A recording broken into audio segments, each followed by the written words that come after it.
দেখুন, কিছুদিন আগে আমরা দেখতে পেয়েছি রাজ্যে একটা অপ্রীতিকর ঘটনা ঘটে গেল আরজিকরকে কেন্দ্র করে। আমরা বাংলা হিন্দু মুসলিম উভয় সম্প্রদায়ের মানুষ শান্তির সঙ্গে সহাবস্থানের সঙ্গে আমরা একে অপরের কৃষ্টি কালচারের মধ্য দিয়ে শান্তিপূর্ণভাবে বসবাস করি।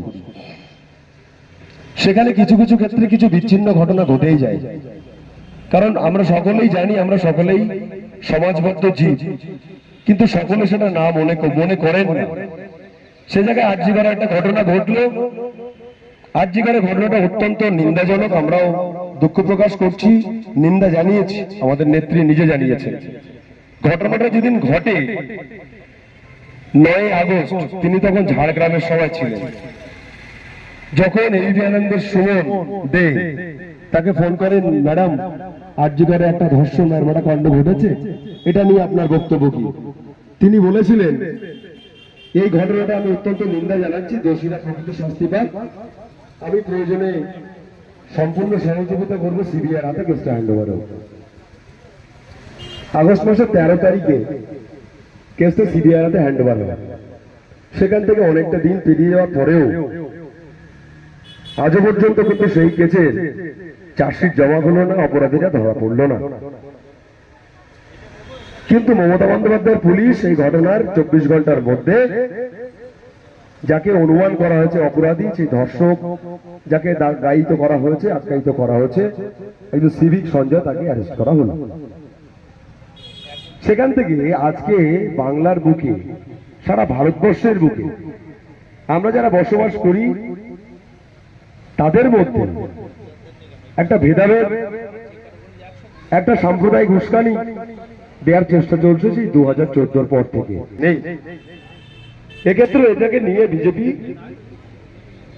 কাদা জল ছেড়ানোর চেষ্টা করছে।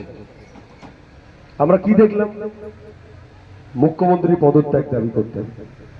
আমরা কি দেখলাম?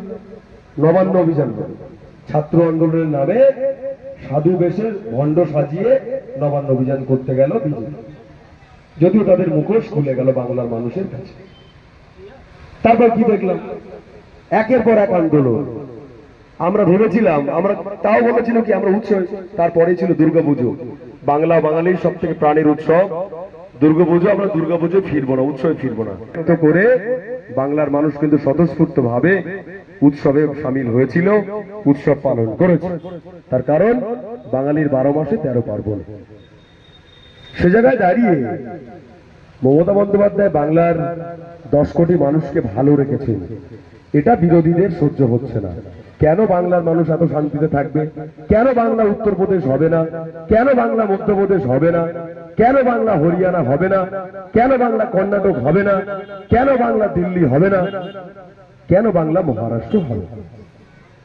বাংলা মমতা বন্দ্যোপাধ্যায়ের সুযোগ্য নেতৃত্বে বাংলা ভালো আছে।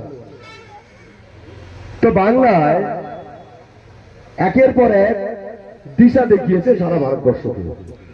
এই বাংলার বুকে আপনারা বলুন, আমি একটু অতীতে যাচ্ছি। 2021 সালের নির্বাচনের আগে একটা গেল রব উঠল। এই মনে হলো বাংলা মনে হয় এখনো করবে। বিজেপির প্রধানমন্ত্রী, দেশের প্রধানমন্ত্রী নরেন্দ্র মোদী, অমিত শাহ, জেপি নাড্ডা, স্মৃতি ইরানি, রাজনাথ সিংরা ডেলি প্যাসেঞ্জারি করেছে বাংলা। এই বাংলাকে দখল করতে হবে। তাদেরকে কিন্তু খালি হাতে ফিরিয়ে দিল। আগলিবার 200 পার বলেছিল, 77-এ আটকে দিল। সেখান থেকে এখন 66 দেশে আটকে আছে। তাদের বিধায়কগুলো তারা ধরে রাখতে পারেনি।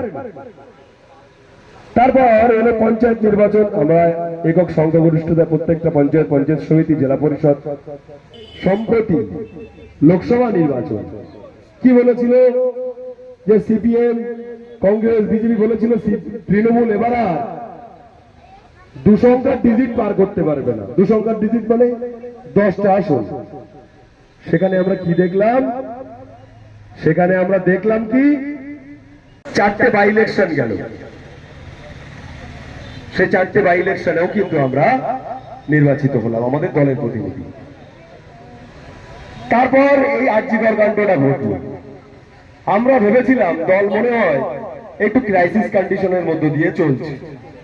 দলের মধ্যে একটু মনে হয় সমস্যা চলছে, কিন্তু আমাদের ধারণা ব্যক্ত করে দিল গত মাসে 6টা বাই ইলেকশন, সেই ধারণাকে সম্পূর্ণ মিথ্যে প্রমাণ করে দিল। গত 13 তারিখের নির্বাচন, 23 তারিখে তার রেজাল্ট হলো আমরা 6টা আসনেই আমরা বিপুল ভোটে জয়লাভ করলাম। তো আমরা যারা বিরোধিতায় রয়েছেন সেই সমস্ত বিজেপি, সিপিএম, কংগ্রেসের বন্ধুদের বলবো, এ বাংলা নজরুলের বাংলা, এ বাংলা রবীন্দ্রনাথের বাংলা, এ বাংলায় হিন্দু মুসলিম উভয় সম্প্রদায়ের মানুষ একে অপরের সঙ্গে সংস্কৃতির মতের আদান প্রদান করে মমতা বন্দ্যোপাধ্যায়ের সুযোগ্য নেতৃত্বে, অভিষেক বন্দ্যোপাধ্যায়ের সেনাপতিত্বে ভালো আছে। আপনারা যতই চক্রান্ত করুন, যতই কুৎসা রটান, বাংলাকে যতই কালিমালিপ্ত করার চেষ্টা করুন, মানুষ আপনাদের প্রলোভনে কিন্তু আর পা দেবে না। এটা বারংবার প্রমাণিত, 21 সালে প্রমাণিত, 23 সালে প্রমাণিত, 24 সালেও প্রমাণ করে দিয়েছে বাংলার মানুষ। সুতরাং এই ভ্রান্ত ধারণা নিয়ে আপনারা আর থাকবেন না। আজকে বিজেপিরা বলছে যে বাংলায় নাকি শান্তি শৃঙ্খলা নেই, বাংলায় নাকি মহিলা সুরক্ষা নেই, বাংলায় নাকি শান্তি নেই, আইন শৃঙ্খলা নেই। তাদের বললো, বন্ধু 2021 সালের এনসিআরবি রিপোর্টটা একটু দেখে নাও। ন্যাশনাল ক্রাইম রেকর্ডস ব্যুরো, এই তথ্যটা আমাদের নয়, কেন্দ্র সরকারের। তারা কি বলছে যে ভারতবর্ষে যতগুলো অঙ্গরাজ্য রয়েছে, 28টা অঙ্গরাজ্য, 8টা কেন্দ্রশাসিত অঞ্চল, তার মধ্যে একমাত্র পশ্চিমবঙ্গ যেখানে নারী সুরক্ষায়, আইন শৃঙ্খলায় সব দিক দিয়ে 3 নম্বরে। প্রথমে আছে কারা? চেন্নাই, দ্বিতীয় আছে কারা? কোয়েম্বাটুর, তামিলনাড়ু, 2টো জায়গা, তারপরে আছে আমাদের কলকাতা বা বাংলা।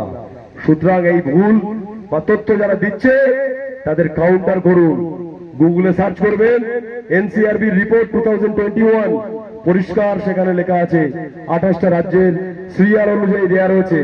সেই তথ্য দিয়ে মানুষকে বোঝান যে এটা তো বিজেপির কেন্দ্রশাসিত যে রাজ্য, তারাই কেন্দ্র এই রিপোর্টটা পেশ করেছে। মমতা বন্দ্যোপাধ্যায় আজকে বলুন, উত্তরপ্রদেশে মনীষী বাল্মীকি, তার কথা আমরা দেখেছি, তার লাশটা পর্যন্ত দাহ করতে তার পরিবারকে ডাকা হয়নি, রাতের অন্ধকারে জ্বালিয়ে দেওয়া হলো। খুল্লা ঘুরে বেড়াচ্ছে বাবা রাম রহিম, তার কথাও শুনেছি। আর তার থেকে বড়, সব থেকে জ্বলন্ত উদাহরণ মণিপুরে আমরা কি দেখলাম, যে 2জন কুকি সম্প্রদায় 2জন মহিলাকে অর্ধনগ্ন করে তাদের রাস্তা দিয়ে ঘোরানো হচ্ছে। কথা মনে নেই? আজকে সারা রাজ্য জুড়ে, দেশ জুড়ে ধর্ষণ চলছে। এই ধর্ষণ কোন সরকারের জন্য হয় না, এটা একটা সামাজিক ব্যাধি। এই ধর্ষণকে রোধ করতে গেলে আমার আপনাকে শোধরাতে হবে। সরকার তার প্রয়োজনীয় ব্যবস্থা নিচ্ছেন, আমাদের সরকার। কই উত্তরপ্রদেশে তো এত ধর্ষণ হয়। আজকে সারা ভারতবর্ষে যত অপরাধ সংগঠিত হয় তার 65% অপরাধ উত্তরপ্রদেশে হয়। আর আজকে তোমরা বাংলার দিকে আঙুল তুলছো, বাংলায় শাসন নেই, বাংলায় শান্তি নেই। তোমাদের লজ্জা লাগা উচিত। সেখানে দাঁড়িয়ে মমতা বন্দ্যোপাধ্যায়,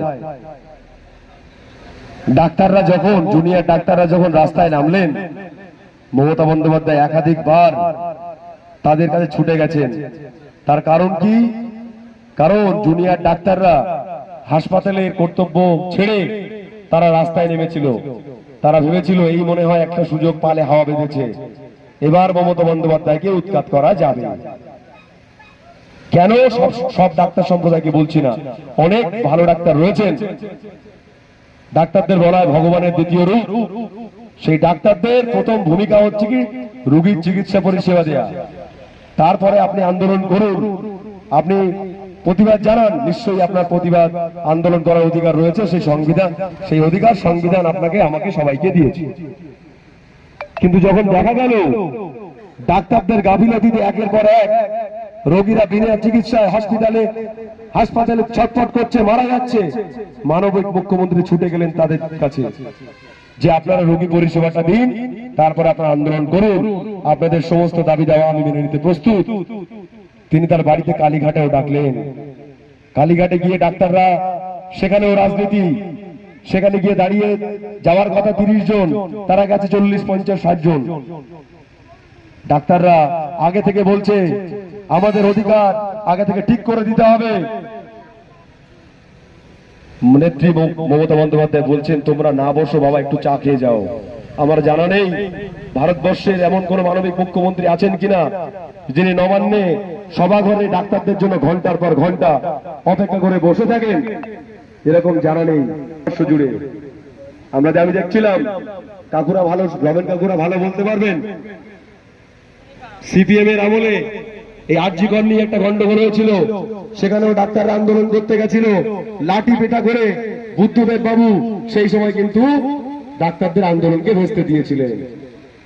আর যাচ্ছেন ডাক্তারকে ডাকছেন, এবং ডাক্তাররা যে 5 দফা দাবি তুলেছিলেন নেত্রী সেটা মেনে নিয়ে সিপিকে পর্যন্ত সেখান থেকে সরিয়ে দিলেন।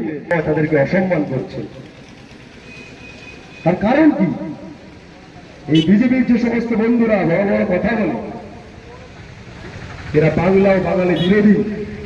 যদি তাই হতো, যদি বাঙালি প্রেমী হতো, আজকে 100 দিনের কাজের টাকা বন্ধ করে দিল। কই তার মধ্যে কি বিজেপির বন্ধুদের কাজের টাকা ছিল না?